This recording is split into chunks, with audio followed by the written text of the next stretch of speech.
So this is obviously I bought the picture in from Frisco, and now I'm putting it into Photoshop. And this tends to be my method of how I'm working. This tends to be my method of how I'm working. So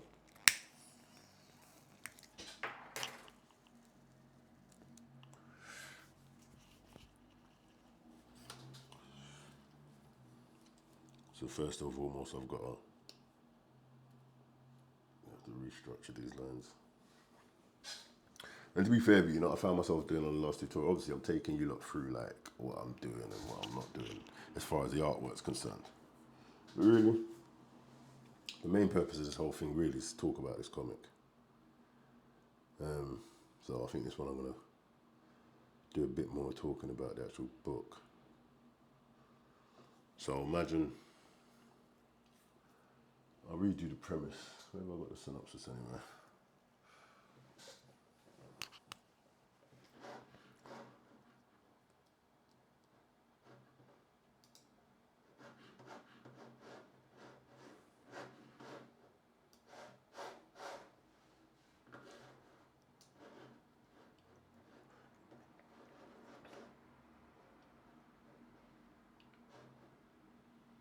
You like this as well. It's the green and the green on black, the black on green, sorry.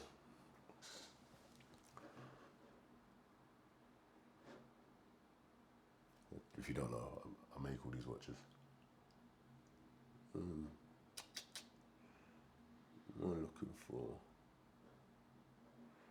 Synopsis.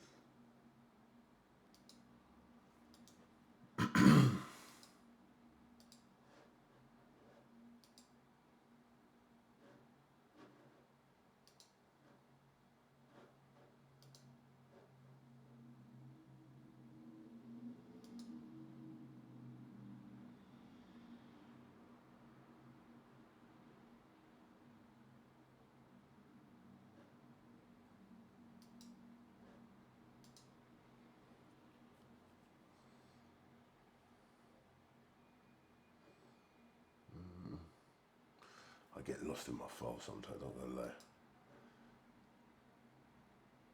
And this is what's just happened now. I've got about 3 different files of the same thing, but this would probably be easier if I do it this way.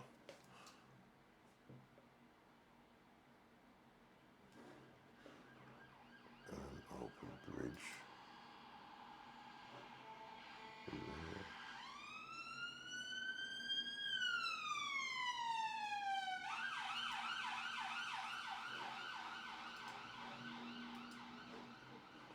Forgive the noises, I'm in the office, it's at the front. Alright, so. Oh, why the fuck that's done that?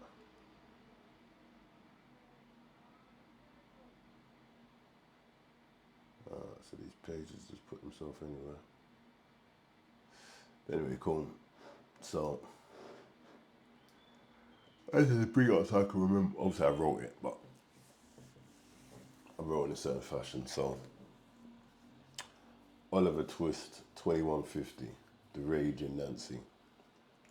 A reimagining of Charles Dickens' Oliver Twist starring Nancy as Rage. Ideology leads to conflict, conflict leads to war, war leads to innovation, innovation leads to growth, growth leads to power, power leads to dominance, dominance leads to monopoly, monopoly leads to empire, empire leads to ideology. The conflict, the circle of conflict, Mike Josie. That was just kind of like a little paragraph I kind of wrote to give you kind of like the mindset of how this, I don't know what fucking noise this is. Hold on. I'm humming from my other computer.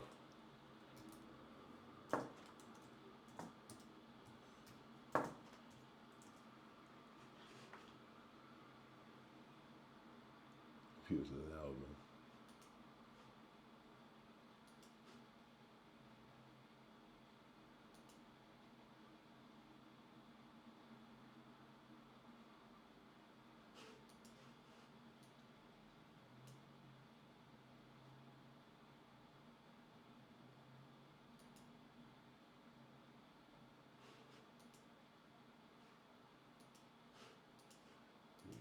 this computer off.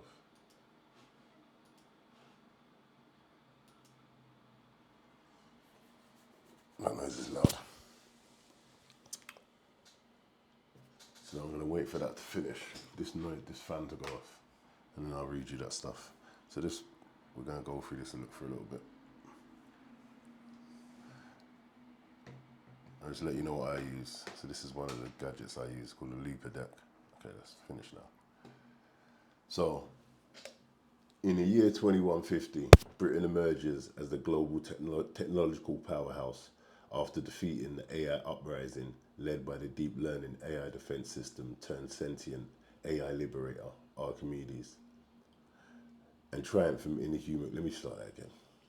In the year 2150, Britain emerges as the global technological powerhouse after defeating an AI uprising led by the deep learning AI defense system turned sentient liberator, Archimedes, and triumphing in the human conflict of World War III. However, victory comes at a heavy price. 80% of the Earth's air is toxic. People are forced to live in AI-powered archaeology pyramid cities, where 92% of all jobs are automated, leaving 84% unemployed. A meagre daily subsidy of £48, equivalent to £5 in today's money, pushes many, including our protagonist Nancy, to earn a living in the perilous unders, off-grid, criminally infested areas beneath the archaeologies. For Nancy and others like her, survival hinges on outside-the-wall work, a hazardous undertaking where humans must contend with murderous gangs, robot hybrids, AIs called alphas, and the elements that without protection will result in inevitable death. Our story begins in Archaeology L1, New London, 2150. We follow ex-criminal Nancy, 28, Rage, recently released from prison seeking redemption in a world torn by World War III and the AI uprising of 2107 to 2130. Nancy's chance at redemption will come from an unexpected journey to save a stranger's life, Oliver Twist. To do so, she might be forced to betray the only family she's ever known. What will she do? So that's kind of like I'm definitely not reading it as smooth as it writes, so I'm going to bring it on the screen for you to have a little look at. So you want to read it for like 5 minutes?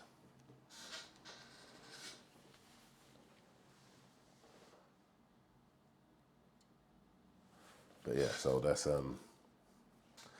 the premise of my story.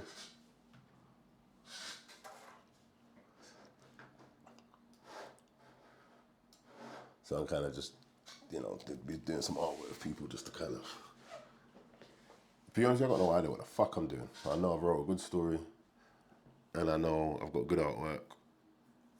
I don't come from a traditional comic background. I'm not, we got into this the long way around. I've got the original sketches to this on prison paper. In fact, I think I've actually got them somewhere.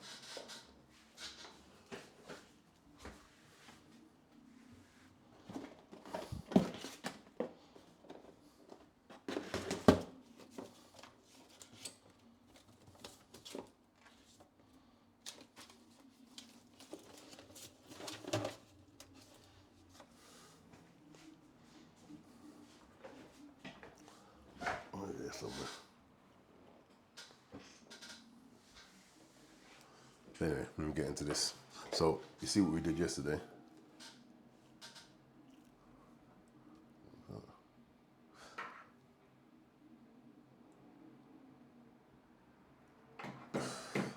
So you see what we did yesterday? So I was in Frisco and I kind of brought this to here. So, here we go. Let me get into this.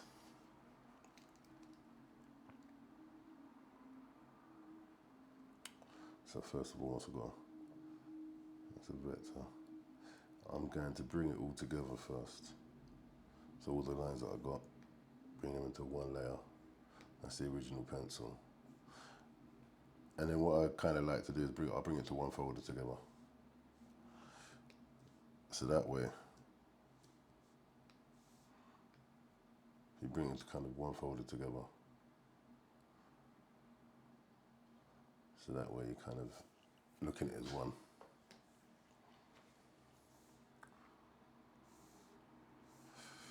So now again, see at this stage, it's more about the detail. And this is why I don't like to come in here first. I like to come in here secondary. Because when you come in here first, this is where you lose a lot of movement. If that makes sense. And that's what I used to find used to be my problem. I used to go straight into Photoshop. I used to lose a lot of movement.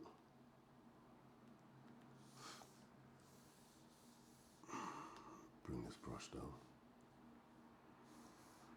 Let me turn that. Smooth up a little bit, put a bit of pressure on there. And I'm in here, I'll start with my strokes and just to kind of get a feeling. So again, you kind of even want to just keep it a bit light.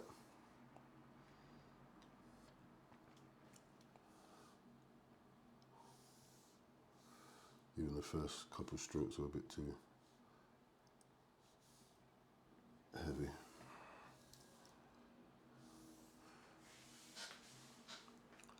So yeah, I kind of came up with this concept because, like I said, I wanted to tell the story. And I think Oliver Twist is the perfect way to tell a universal story of poverty, disparity, and also, I guess, elements of race as well, and classism, and prejudice.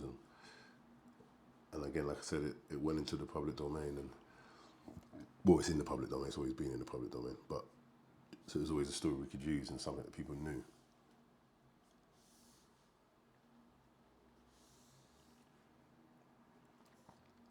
Again, I'm going to get too bogged down in this. Kind of keeping the lines.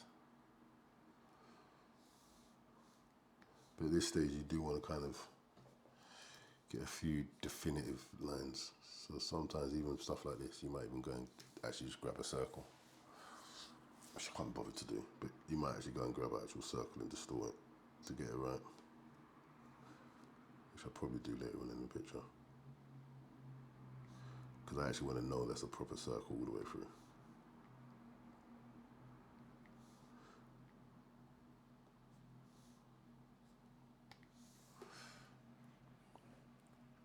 I'm getting a bit of lag in this, and I presume it's because I'm screen recording at the same time. So if you see me go back on certain lines, it's probably because there was a bit of lag there.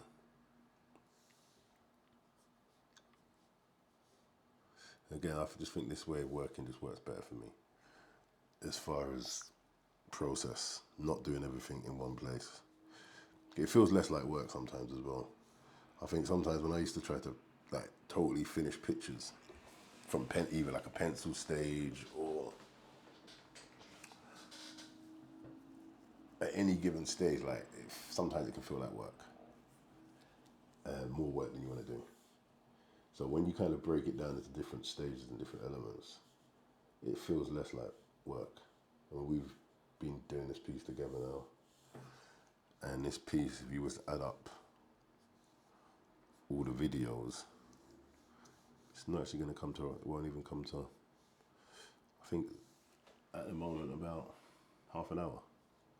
So you know you've got to, I know I've got to this stage with less than half an hour's worth of work. But it's not about how little work you do, but it's about not getting bogged down and not getting bored and not feeling like something you're drawing has become a burden. That's what it's really about, and that's why I like to work this way. It's like each stage kind of reveals another stage, rather than just trying to tackle everything straight away. And again, I'm self-taught. I was taught when I was in care, which is a story a lot of people don't know. You know what? I might even tell you a little bit of it. That's what I mean, I guess. But if you know my story, you know that I was in a care home from the age of 6. My mum was sick, and apparently I was quite a bad kid. Get into a lot of trouble. I had temperament problems and all kinds of shit, which is now diagnosed as, I guess, ADHD. whatever psychological problems they know that kids now have and they diagnose them with. But back then they didn't tend to diagnose you properly. And if they did, oh, again, I want to add as well, when you're doing your lines on stuff like Photoshop or any program, one of the biggest mistakes I used to have was keeping my brush pinned down to the pad. You don't want to do that. You want to try to keep your lines as quick and as sharp as possible if you want to keep the energy and preciseness in your work. But I just thought I'd add that as you're watching me do the strokes. So yeah, I was in care as a youth, and that's where I learned how to draw. My mum was sick, and they kind of thought she was probably going to die. And I was a bad youth, so they sent me away. I don't know if I was a bad youth. I had problems, as kids do, and they didn't diagnose them times there. So I got sent to this place. But it was the best thing that ever happened to me, I think. Me and my cousin got sent there. Well, who I call my cousin. Me and Kello got sent there. And it had the right balance of life, if you ask me. The kids kind of had our own shit going on between ourselves. So you got the right level of violence, and that sounds like a weird thing, but, you know, I think as a kid, you've got to learn how to look after yourself. And, but the place actually gave a fuck. And one of the teachers, I had a teacher called Jerry Blood. I had a teacher called Dave Turner and a teacher called Jerry Blood. And Jerry Blood was a famous artist. And he used to come and do one-away sessions at this school. And apparently he kind of took a liking to man as far as my talents. And kind of taught me, him and Dave Turner taught me a lot of things very early. So from a young age I could do, use all the mediums, charcoal and paints, oils and all the rest of it. So I kind of knew most artistic mediums by the time I got to about 10. But you know how it go. I moved down to London. Well, I didn't move down to London. When I came, I ended up leaving care at about 6. Sorry, I was at care from 6 till 13. Then when I ended up leaving care, I come down to London. And I end up in D&K, St David and St Catherine's. Nah. I was never gonna... So here you might see me start to clean up a few of the thicker lines that I don't like from before. Yeah, from St David and St Catherine's, I remember doing art. I got my art GCSE, and I remember I got kicked out, and you're supposed to do 2 days on your art GCSE. I done 1 day because I had a fight, and I beat up some of you in class. Never forget that. So D&K wasn't the school for learning, so my art kind of went out the window by the time I got to London. And then obviously life takes hold. Then I start getting into the other art forms as far as... So that's why I say with me, the music didn't come out of nowhere. I was always, before I even wrote a bar, I was artistic, creative. So the music didn't come out of nowhere. But then when I got into the music, I guess, kind of more went with the lifestyle I was living when I got down to London. So art went out the window. And you're only young. So this rapping thing's dead. But I always liked it. Don't get me wrong, I always had a talent. I developed my talents when I was young. So, but I'd also like music when I was in care as well. That was one of the things that also got me through. And this is where I kind of get into music before quite a lot of people, because I'm in care. Listen to this shit. I'm not in London. I'm not with other people.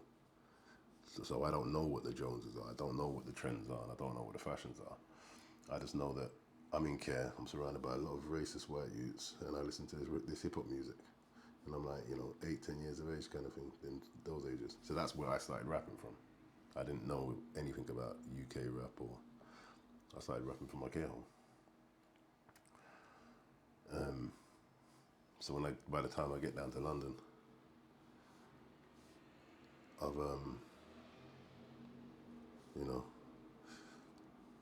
I've developed a lot of my talent, kind of thing. Do you get where I'm coming from?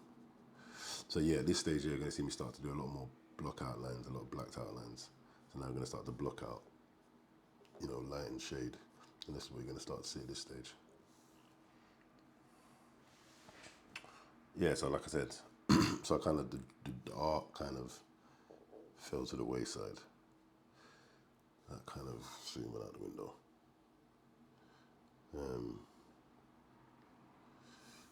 And obviously, I'm running up and down with my new mates, trying to find some money. You're not going to really think about drawings when you're sitting at cash points waiting to take people's things off them. So, but the funny thing was, I never actually forgot. I never put down the art ever. And that'd be the weirdest thing. No matter what happened, I'd always have a part of me that says, you know what, I want to do art. But even if I wouldn't do it, there would always be that part of me. And it would always be when I get into trouble. So if I wanted, if I was, especially if I went in jail. So jail was when all most of my stuff got finally put into play. Every time I go to jail, I just get into something. So I start doing it because it passes the time and you're looking at it like you want to be productive.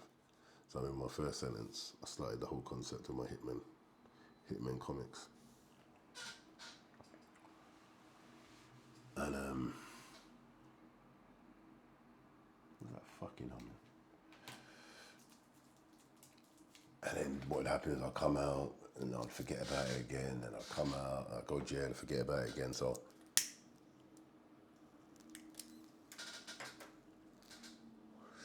that was always the formula.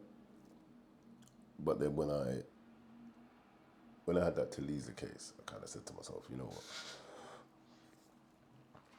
No, it wasn't actually, it was before then.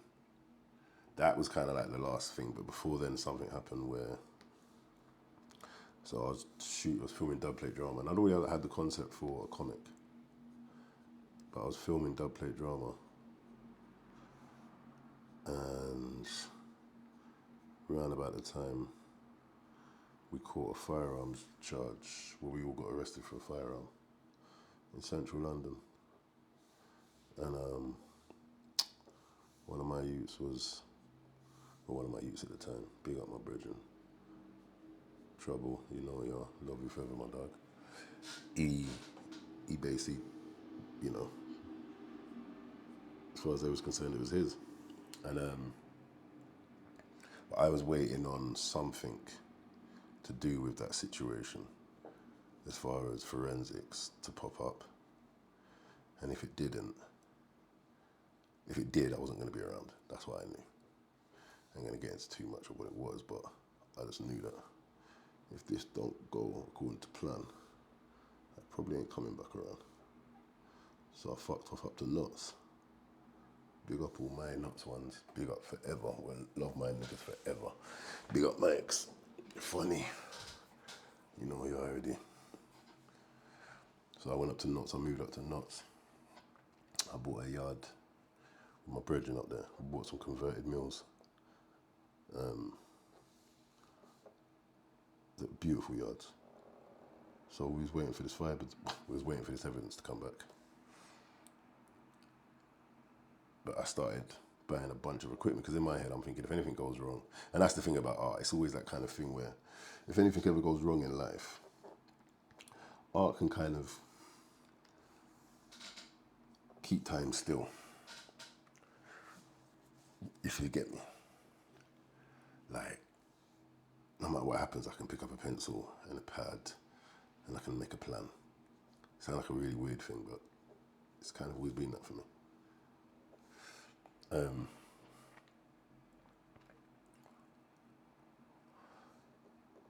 So then, I bought a bunch of equipment. That's when I started. It was during that period of time that I'm thinking, if I'm going to go to prison, if there's a likelihood I'm going to end up going to jail, then let me learn as much equipment as I can now. So by the time I've learned this equipment, if anything happens to me, I know the equipment and I can start working on the actual pencils, and because that's what I'm going to be able to do in jail. Kind of done the maths. I probably would have got about a 5. In the end, it didn't happen. What I was in fear of didn't happen. My little nigga is who he says he is on the box. And I came back, but by the time I come back,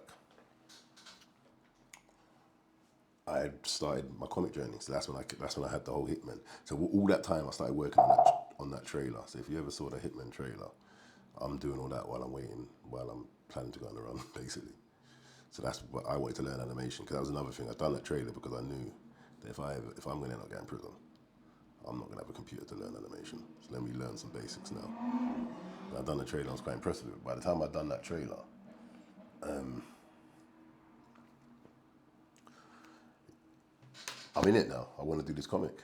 And I never remember. The funny thing is, I remember, and he will probably won't remember this, but Wretch was actually one of the guys who actually, at the time, a lot of my brothers thought I was going nuts. I'm not even going to lie. Like, I would ever see it, man. The man is saying,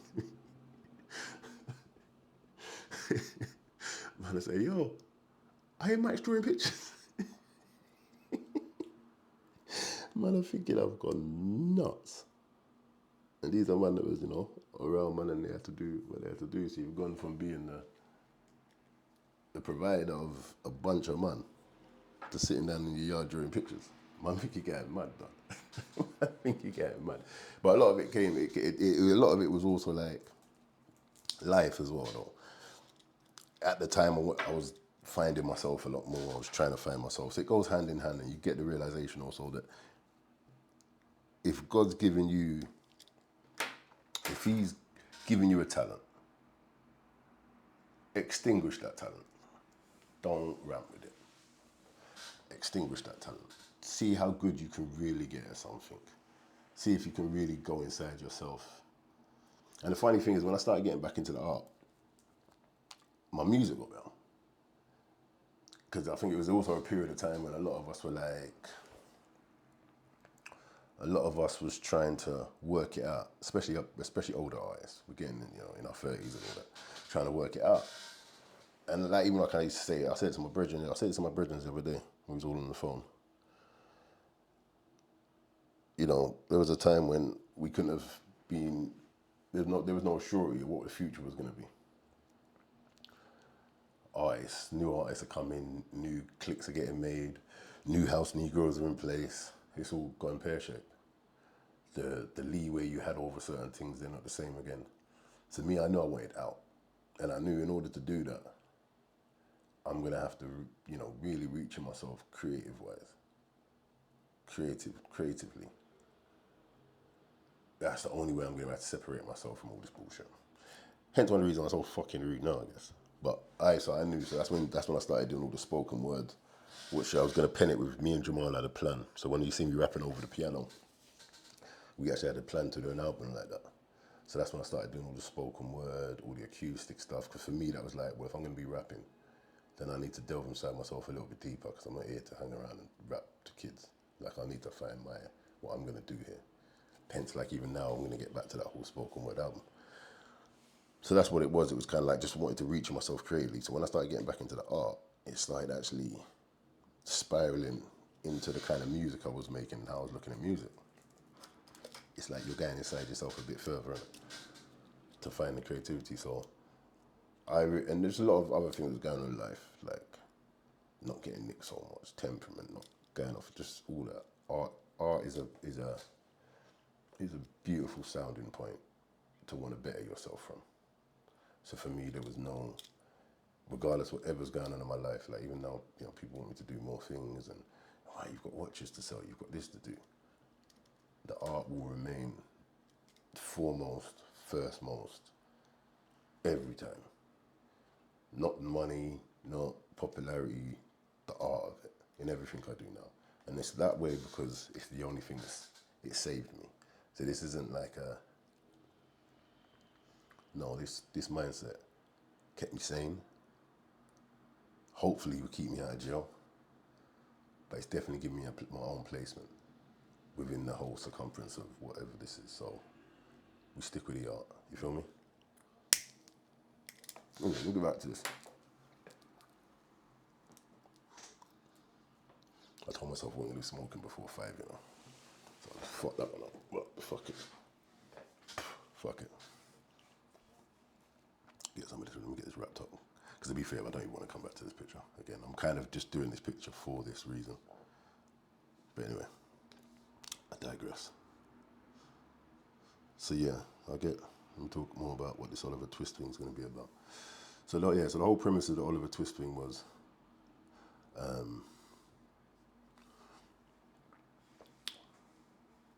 wanting to tell that story of poverty and disparity, but also adding, as you're going to see, I'm not going to get into all today, but as you're going to see, is a heavy science fiction element to all of this, and a future.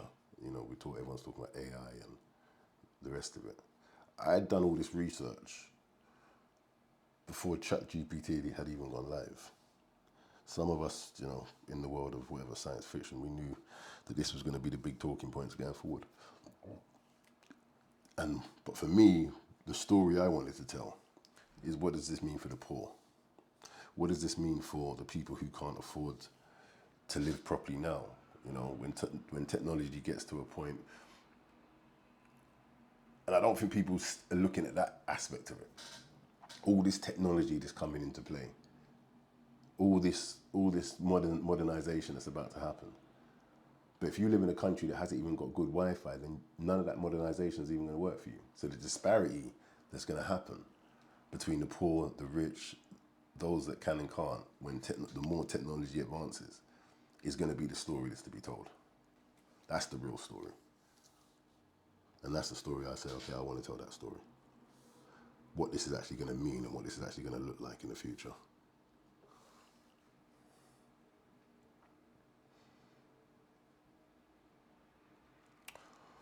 So what am I going to do with AG1? Because you know what it is, I've got a bunch of different designs for him. I don't know which one I'm sticking with, if I'm honest. So let me play with something.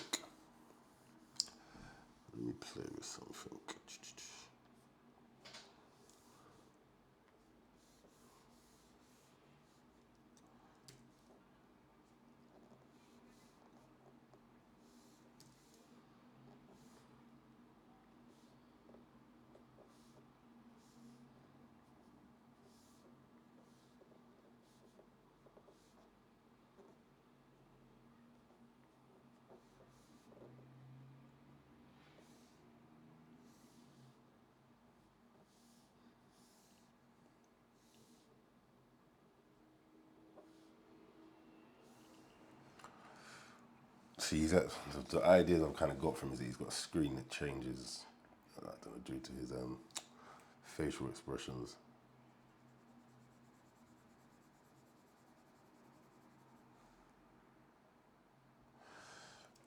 But I don't know. I'll see. I'm still gonna decide what he actually looks like. All right. So now I've kind of got that. I might just go in and start to get some shade out of it. Start to see where I put some shade. Just fill up this. I'm not a fan of Merge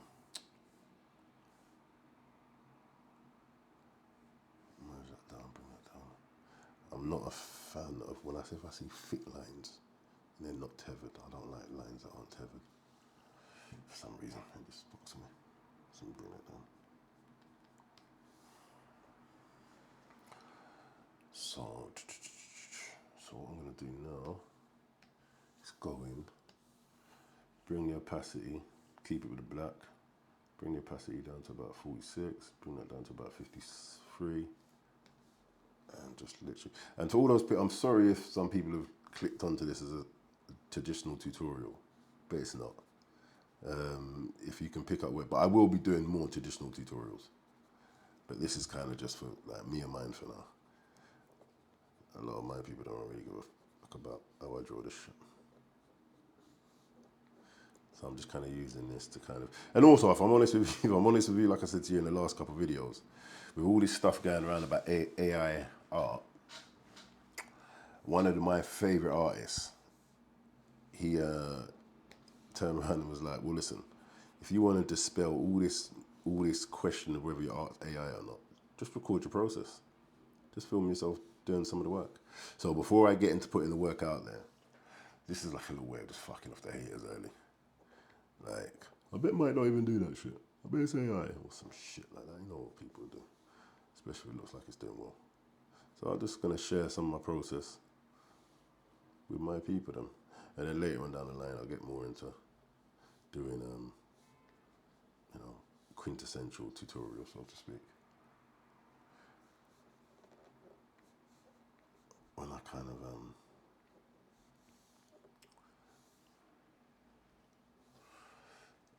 when I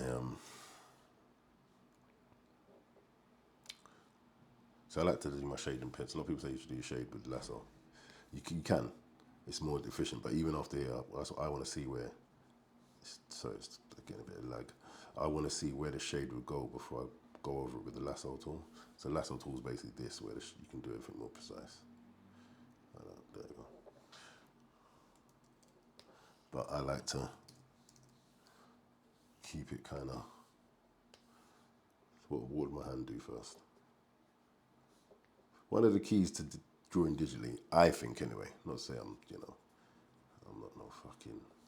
But one of my I found drawing digitally is the less you rely on your digital process, the more you can mimic your organic process, the more natural your work's gonna look. So try to, a lot of people get onto. I've heard people look at my work and say, yeah, if I had that tablet, whatever, what tablet did you do that on? Whatever tablet, whatever software you done it on has fuck all to do with how good it should look. Any software you're using, what you're trying to do is really mimic the best ability of what your hand can do, and then the beauty of the software, of the technology, will then do its own thing. If that makes sense, because when you're looking at good anime art, that's what you're looking at. It's the relationship of traditional art and technology, rather than a reliance on technology.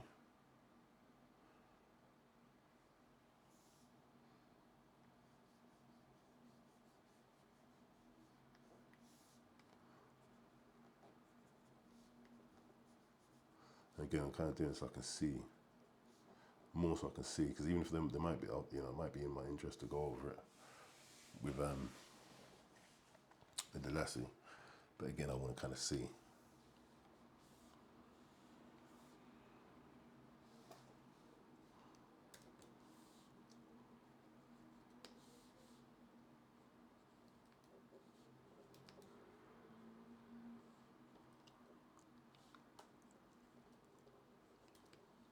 And then I'll kind of go over the Lassie to kind of just tear out some of the shapes a bit more.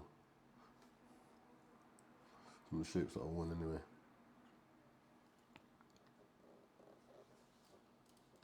There's a little bit of a lag on the tools because I'm recording it, so if you see me go back and have to do it again, probably because there was a lag.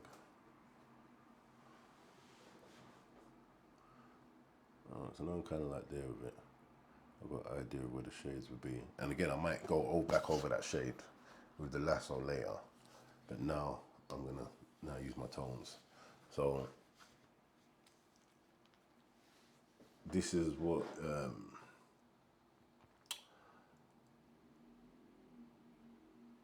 this is like the grade. So basically, this is what most artists. This is a technique that you're going to be taught in college and school about finding the value. So this is your value, finding the values in your work. So if you can learn to find the values on a tone that just got on a 5-4 grayscale tone, then your colors are going to be in the right place. So I use values before I use color. So therefore, the picture's kind of already right before I've used the color, if that makes sense. So I'll just start here with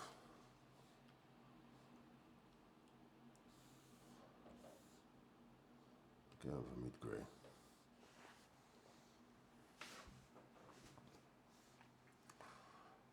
And then from there, I think I'm gonna.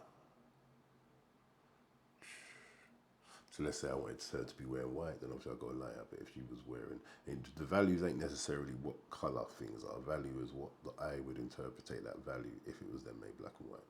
So you could be looking at something which appears to be a lighter color to you, but then if that was turned into black and white, would that then come up as a dark color or bright or a lighter color? For instance, like a red, you would have seen as a bright color. But then once yes, turned into grayscale, that now goes further up the darker end of the chart. So it's like seeing the value in color first. So this is what I tried to do from this stage. So if I say she's wearing a slightly darker color, so let's just say what I've set there is the general mid-tone. We would get lighter as it got further out, and we'd stay dark the closer in. So let me multiply that. Multiply with these layers as well. Okay, so what are we doing now? What do I want to do? How to shoot what colours?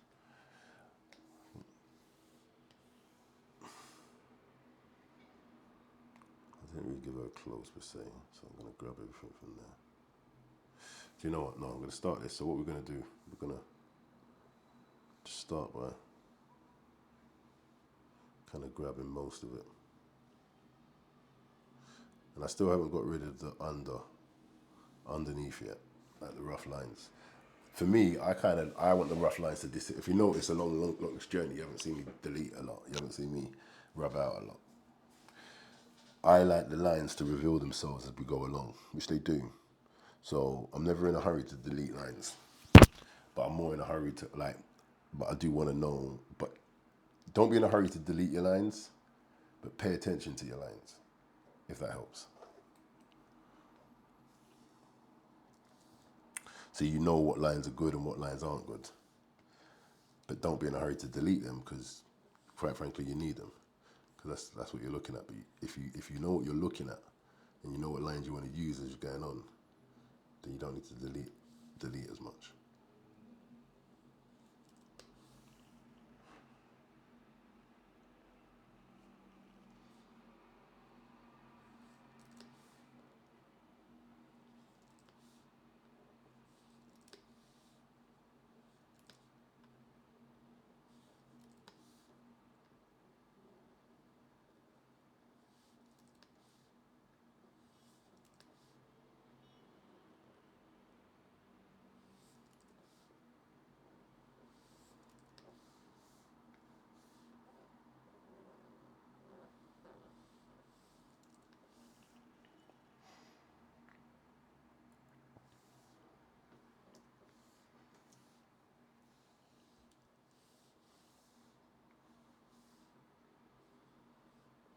And I haven't really finished the inking. So at this stage, I'm kind of doing a bit of both.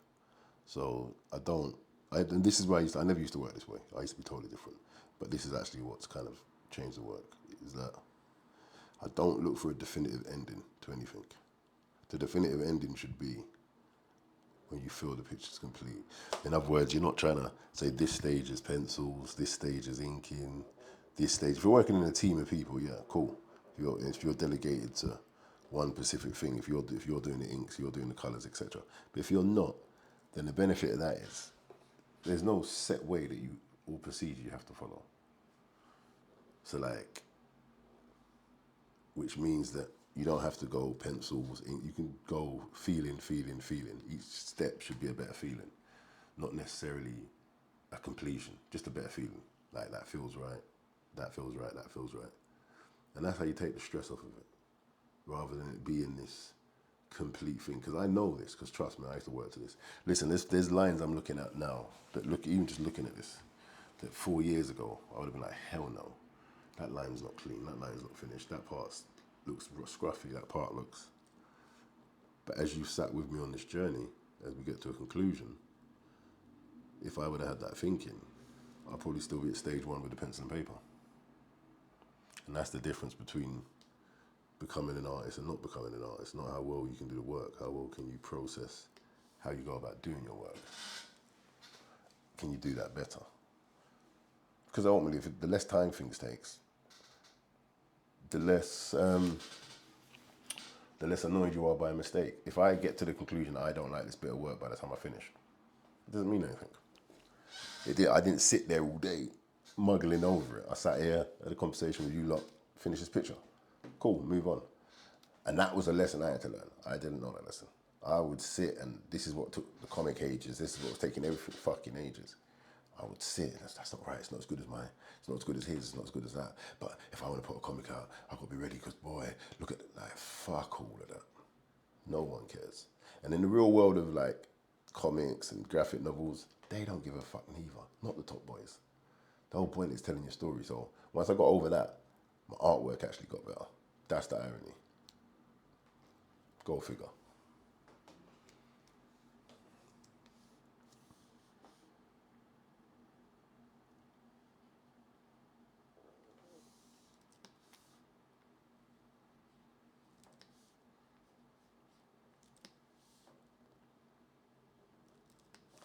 So now I kind of got that as a thing now.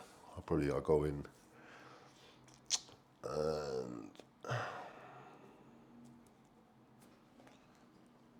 just get her eyes.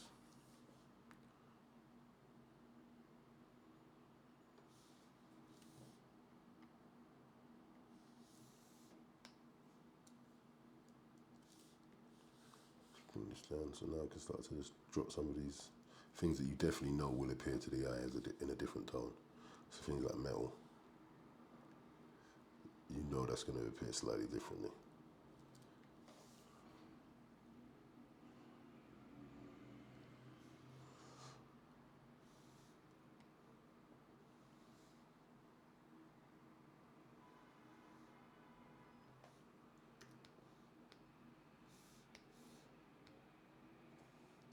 Okay, maybe not. What's wrong with this? Okay, why was that doing that? One thing I don't know, like Photoshop is buggy as fuck. That's one thing about Photoshop. It's the most buggy program I use. So now this tool decided it's not okay. Let's normal, please. Thank you very much. There you go. For fuck's sake. Yeah, like Photoshop's got this tendency to like just reconfigure whatever settings because you haven't used it for a while. It's like it does its own thing now. So whatever updates have said, yeah, this should be like this now. But so be it.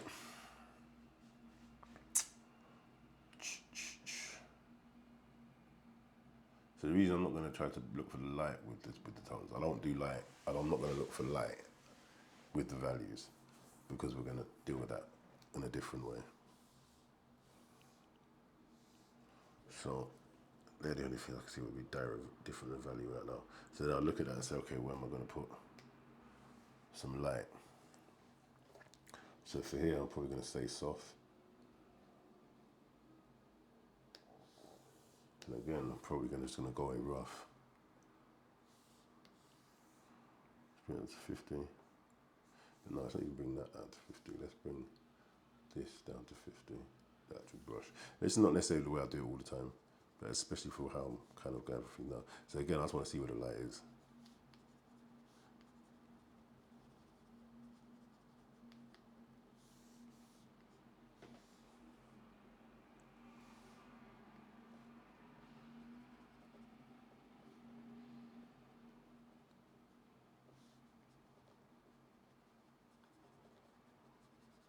What I'm actually doing is creating another layer.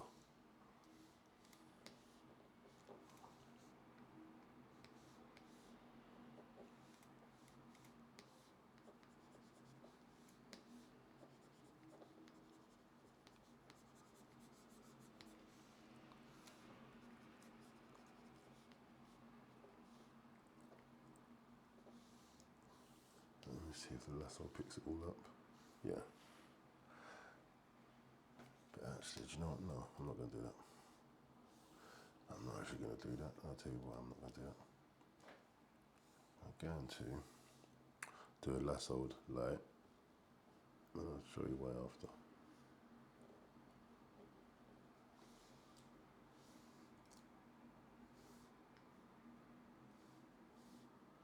So I'm going to do a lassoed light.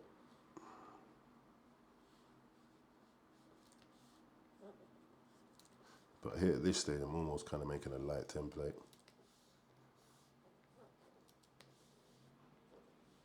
I'm still actually probably going to get out the shade as well.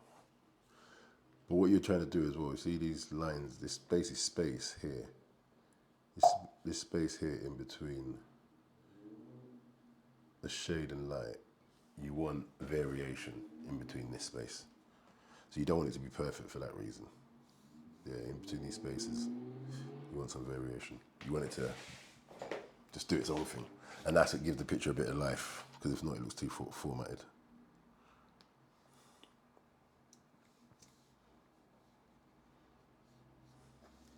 Because again, I used to overthink this shit when I was first getting into this shit.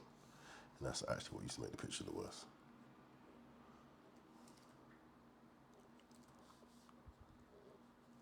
So I'm just going to go around and pick up some light quickly, not overthink it. Again, just go and pick up some light. Again, we're not overthinking it.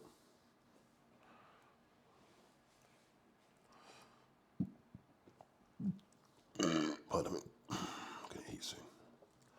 Too much now.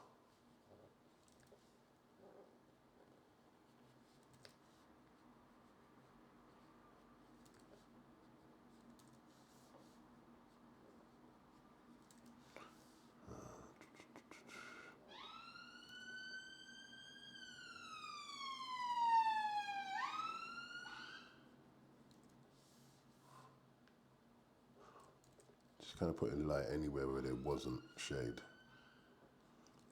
Because it's not going to stay there. You're going to come back. You're going to actually not use it and come back to it. Why is that there? Why the hell? This thing just decides when it wants to do things, bro. Like, it just said I'm putting it there for no reason, and no one didn't tell it to go there.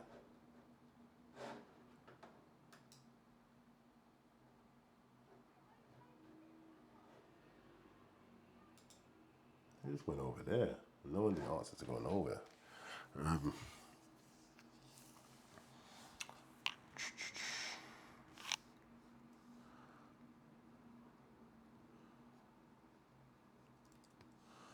So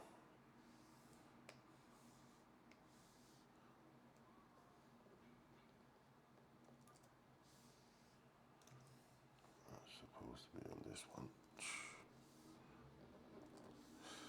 So let me see now if, see that? That should be a light, that should be a shade.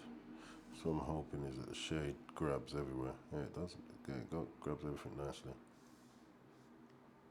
So even though I went over it just with strokes, I can still grab all of it to make it a solid. And I wanted to go over it in strokes so it doesn't come out stiff when I was creating it. Because sometimes when you do shade like this, you create this kind of stiff look.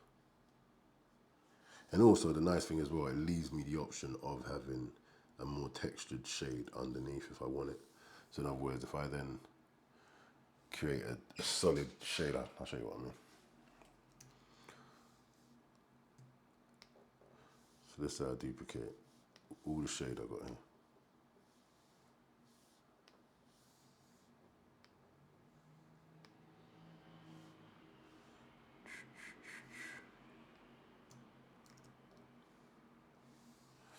So let's say I duplicate all of that.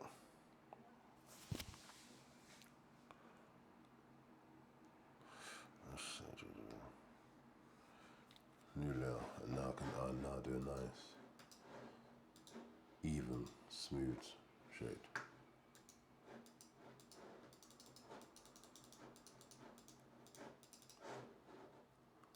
So even when I drop that, I have a smoother shade.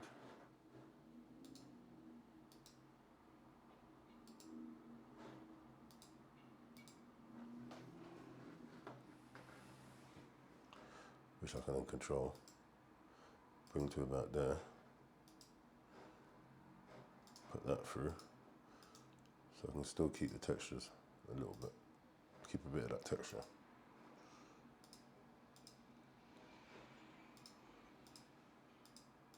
You dig?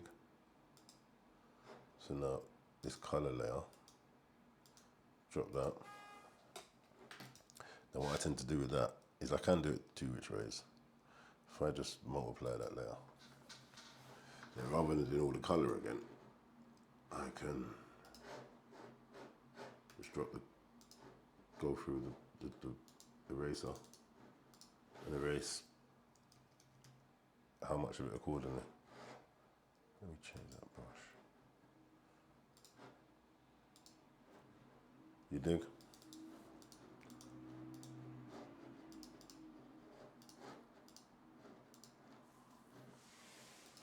You dig?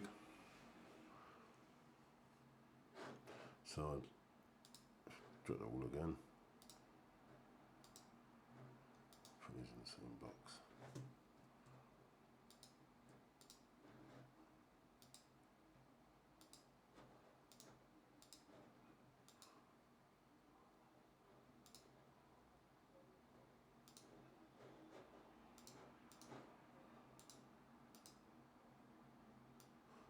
Leave all these at 50 maybe.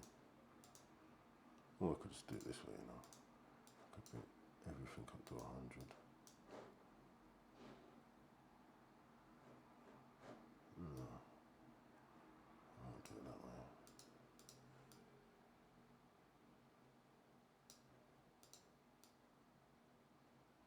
And the thing is, when you got control of this stage is now we're getting to the stage what I call like the film stage. You're dealing with lighting, effects, etc., etc. But again, this is a quick one, so I'm not getting too in detail to what I do. But at this stage, you're gonna start to see me break it up. But you know what? I think I'm gonna bring that to an end for now. So let me.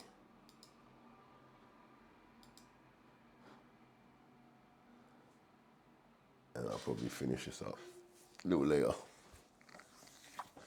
I'm gonna make a hot drink, mate.